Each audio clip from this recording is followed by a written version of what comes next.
يعني صراحة يا شباب بدهم اياني اعلق على قلاية حماي. يعني تصور لو انا حكيت لمرتي روحي انت اعملي تعليق لطبيخ امي وشوف المشاكل اللي راح تصير وقتها. طبعا احنا هون انا ما في اشكالية، بحب حماي فما في مشكلة، فبدنا نعلق بطريقة موضوعية، وما راح احكي اشياء الغلط اللي عم بيسويها هون وهناك، راح اطلع بس على شكل الاشياء من ناحية ايجابية طبعا. طبعا هلا هون انت بدك تستعمل تقريبا ساعة ونص وهو عم بيعمل كل قطعة بندورة، كل وحدة اصغر من التومة اللي جايبها جنبه، ونقطعها نص نص. وبنقعد نرتب فيها. ما بعرف ليش مصورين كلياتهم مش مسجلينه، بس طبعا اذا بحكي اي شيء غلط هون ممكن مرتي تعمل لي مشكلة، فما راح احكي اي شيء غلط عن طريقة التقطيع البطيء اللي محطوط هون.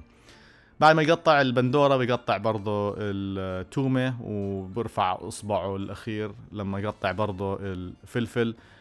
طبعا التقطيع بشكل ممتاز وضخم جدا، وبحط زيت بكفي لبلد كامل، يعني خلصنا زيت الزيتون اللي جبناه بالاصل لاسباب تانية. بس اكيد يعني هذا راح يطلع القلاية كتير زاكي، وحسب حكي بنتي انها بتحبه كتير اكتر من قلايتي. طبعا انا لما حطيت الفلفل بس للعلم ما وقعت فلفل على اليمين وعلى الشمال، ضله بالقلاية. وبعدين بتزت لك شوية ملح، وبتزيد زيت، بتغط الزيت غط يعني كأنه الزيت ببلاش، إذا ما زيت زيتون جايبينه من الضفة يا حماي. بس يلا مش مشكلة، يعني على حسابه طبعا، يتهنى فيه انت بده يسوي هلا، بده يسوي بعدين، ما في إشكالية. بغطيها وبشان نشوف كيف وضعها، كل دقيقتين ثلاثة بفتح وبتطلع. بس للفيلم طبعا مبين ما عم بيسوي اشي. هون طلبت مرتي انه يحرك شوية مشان يطلع زي كأنه متجانس.